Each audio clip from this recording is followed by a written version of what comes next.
Hello friends, आप सबका स्वागत है हमारे YouTube channel GK for exam में। दोस्तों, आज हम लोग 12 जून के कुछ इंपॉर्टेंट करंट अफेयर्स के बारे में पढ़ेंगे। तो चलिए शुरू करते हैं वीडियो। सबसे पहले दोस्तों, चैनल को सब्सक्राइब करिएगा और बेल आइकॉन पर प्रेस करके चैनल के सारे लेटेस्ट नोटिफिकेशन। आज का पहला प्रश्न जो है वह अमेरिकी सेनेट में पहला अश्वेत चीफ ऑफ स्टाफ किसे नियुक्त किया गया है।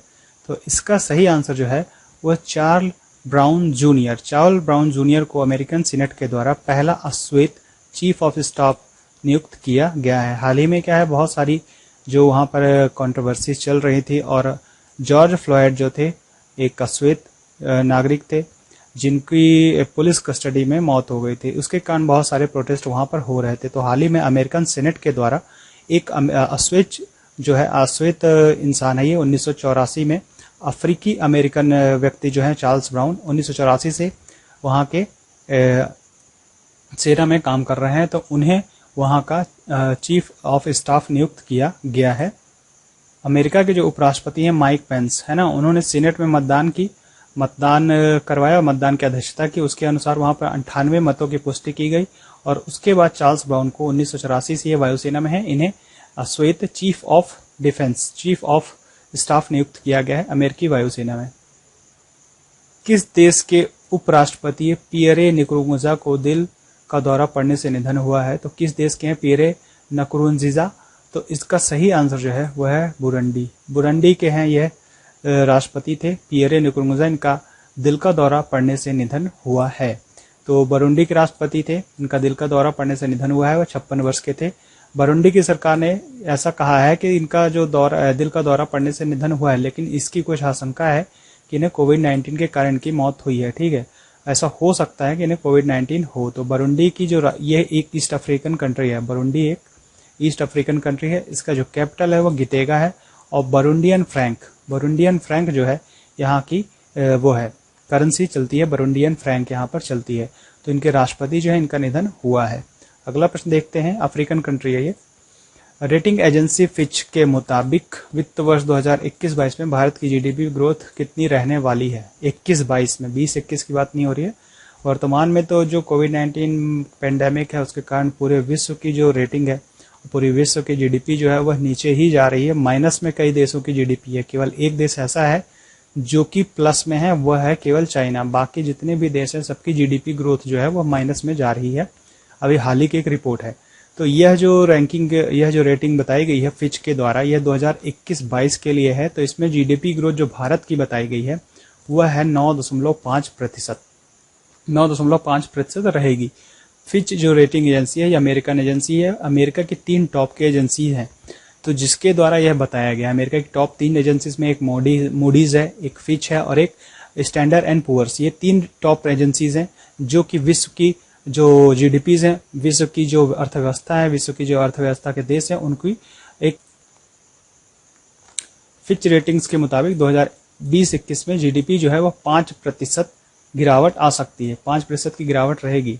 लेकिन अगले वित्त वर्ष में यह जो है 9.5% का अनुमान बताया गया है फिच रेटिंग्स के अनुसार। वित्त वर्ष 2022 में यह स्थिति बताई गई है। फिच रेटिंग एजेंसीज जो है 1914 में फाउंड की गई थी। जॉन नॉलेस फिच के द्वारा इसे फाउंड किया गया था। ठीक है, फिच रेटिंग एजेंसी। अगला प्रश्न देखते हैं। यह जो रेटिंग है यह चेंज भी हो सकती है, ऐसा कुछ कंपलसरी नहीं है। आगे की जो कंडीशन होती है उसके अनुसार इसे चेंज कर दिया जाएगा। फिर आगे, गुजरात के गिर के जंगलों में पाए जाने वाले एशियाई शेरों की संख्या 2015 के मुकाबले कितनी बढ़ गई है या कितनी हो गई है 2015 के मुकाबले। तो इसका सही आंसर है 674 जो है यह संख्या हो गई है गुजरात के गिर के जंगलों में जो शेरों की संख्या है। ठीक है, तो गुजरात के वन क्षेत्र हैं गिर, है ना, इन शेरों की संख्या का इजाफा हुआ है 674। यह गिर के जो शेर हैं इनकी संख्या हो गई है। सौराष्ट्र के सोमनाथ, अमरेली, राजकोट। किस राज्य ने हाल ही में कक्षा 5 तक के बच्चों के लिए ऑनलाइन क्लास पर प्रतिबंध लगा दिया गया है।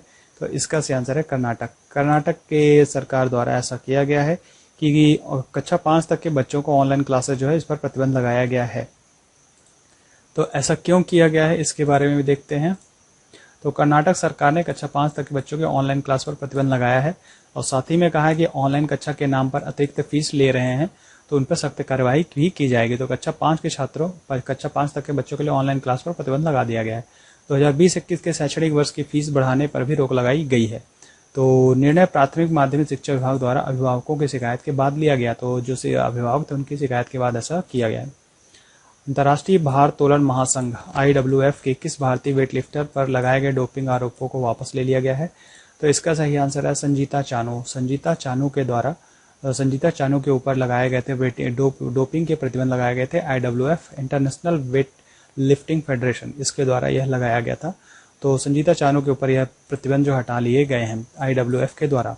तो भारोत्तोलक हैं, है ना, तो उनको जो ऊपर डोपिंग के आरोप लगाए गए थे वह खारिज कर दिया गया है। तो इसके बाद राष्ट्रमंडल खेलों के स्वर्ण पदक विजेता हैं संजीता चानू। तो इन्होंने क्या किया है कि इन्होंने मुआवजे की मांग की है और साथ ही एक माफ़ी IWF जो है इसके द्वारा माफ़ी की भी एक सिफारिश की है। अगला प्रश्न देखते हैं। केंद्र सरकार ने प्रधानमंत्री कृषि सिंचाई योजना के अंतर्गत ड्रॉप मोर क्रॉप, हर बूंद पर ज्यादा उपज के मद में चालू वित्त वर्ष राज्यों में कितने करोड़ों का आवंटन किया है? तो इसका सही आंसर है 4000 करोड़। 4000 करोड़ यह स्कीम जो है पर ड्रॉप मोर क्रॉप, मतलब जितनी ज्यादा बूंदे उतनी ज्यादा फसल, तो हर बूंद पे ज्यादा उपज, इस तरह की एक स्कीम को केंद्र सरकार द्वारा शुरू किया गया है। इसमें करीब 4000 करोड़ रुपए का आवंटन किया जाएगा सरकार के द्वारा। अगला प्रश्न है, विश्व बैंक ने पश्चिम बंगाल सरकार को कोविड-19 की स्थिति में विकासात्मक कार्यों से निपटने के लिए कितने करोड़ रुपए दिए हैं लोन के तौर पर, ऋण कर्ज के रूप में? तो इसका सही आंसर है 1950 रुपए। 1950 करोड़ रुपए दिए गए हैं विश्व बैंक के द्वारा कोविड-19 से लड़ने के लिए पश्चिम बंगाल सरकार को। तो जिसमें से 850 करोड़ जो है वह कोविड-19 से और डेवलपमेंट में लगाए जाएंगे और 1100 करोड़ जो है यहाँ पर आप देख रहे हैं 850 करोड़ जो है समाज कल्याण योजनाओं के लिए और 1100 करोड़ जो है औद्योगिक अवसंरचना के लिए खर्च किया जाएगा इस पश्चिम बंगाल सरकार के द्वारा। किस देश ने कोरोना संक्रमित लोगों के इलाज के लिए प्लाज्मा की ऑनलाइन उपलब्धता शुरू की है?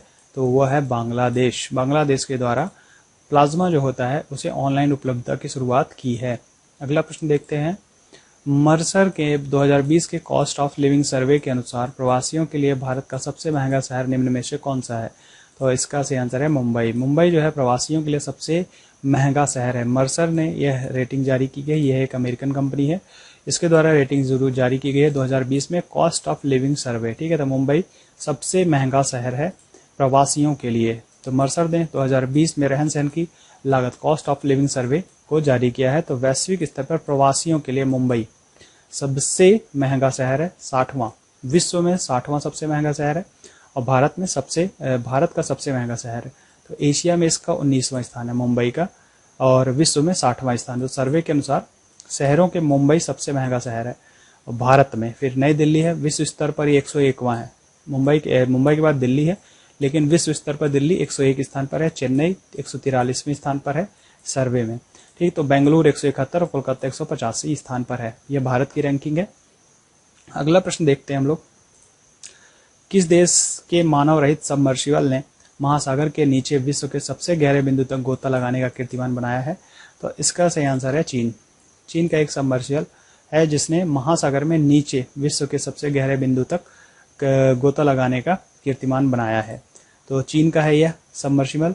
तो चीन का मानव रहित सबमर्सिबल एक मशीन होती है, ठीक है, ये मानव रहित होती है, महासागर के नीचे विश्व के सबसे गहरे बिंदु तक गोते लगाने का कीर्तिमान बनाया है। तो सबमर्सिबल जो होता है पानी में भीतर जा सकने वाली एक मशीन है, पानी में बहुत अंदर तक जाने वाली मशीन है। यह मानव रहित है, इसमें कोई भी मनुष्य नहीं था। तो इस्तेमाल प्रायः वैज्ञानिक अनुसंधान के लिए इस तरह की मशीनों का किया जाता है। इसका जो नाम था वो था हायुद-1 इसका नाम है। प्रशांत महासागर के भीतर स्थित विश्व के सबसे गहरे मारियाना ट्रेंच तक पहुंचने का इसने कीर्तिमान बनाया। तो जो मारियाना ट्रेंच है यह वेस्टर्न पैसिफिक ओशन में स्थित है ना। तो वहां पर मारियाना ट्रेंच, मारियाना गर्त है जो कि 32,000 फीट से भी ज्यादा गहरा है। तो वहां पर यह जो मशीन है, यह पहुंचने का इसने कीर्तिमान बनाया है। चीन की यह मशीन है। अगला प्रश्न जो है, किस राज्य सरकार ने प्रवासी श्रमिकों के लिए रोजगार खोजने हेतु रोजगार सेतु पोर्टल लॉन्च किया है? तो किस सरकार के द्वारा ऐसा किया गया है, किस राज्य सरकार के द्वारा?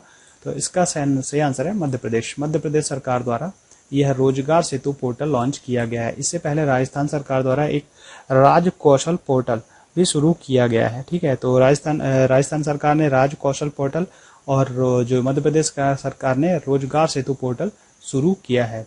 तो मध्य प्रदेश में बीजेपी की सरकार इस समय पे चल रही है। उनके जो मुख्यमंत्री हैं उनका नाम है शिवराज सिंह चौहान। तो इन्होंने रोजगार सेतु पोर्टल की शुरुआत की है। तो सभी प्रवासी मजदूरों को पंजीयन इसमें किया जाएगा और प्रवासी मजदूर जो कि बाहर से आए हुए हैं, मुख्यमंत्री शिवराज सिंह चौहान ने यह पोर्टल में 7,30,000 प्रवासी श्रमिकों को 5,69,000 उनके परिवार के सदस्यों को पंजीयन किया जा चुका है। तो ऐसे यह डेटा रिलीज किया गया है इनके द्वारा और पोर्टल पर करीब 5,246 ऐसे लोगों का पंजीयन किया गया है जो इन लोगों के रोजगार उपलब्ध कराएंगे। तो 5,246 लोग हैं जो कि इन लोगों को रोजगार देंगे। मुख्यमंत्री शिवराज सिंह के द्वारा ऐसा कहा गया है। तो मुख्यमंत्री शिवराज सिंह ने कहा कि मध्य प्रदेश एक ऐसा पहला राज्य है जिसने समस्त प्रवासी मजदूरों को सर्वे पूर्ण कर लिया है। तो यह मध्य प्रदेश पहला ऐसा राज्य है जिसके द्वारा यह सर्वे पूरा किया गया है और रोजगार सेतु पोर्टल जो है यह शुरू किया गया है। तो यह जो वीडियो है यहीं पर हम लोग खत्म करते हैं।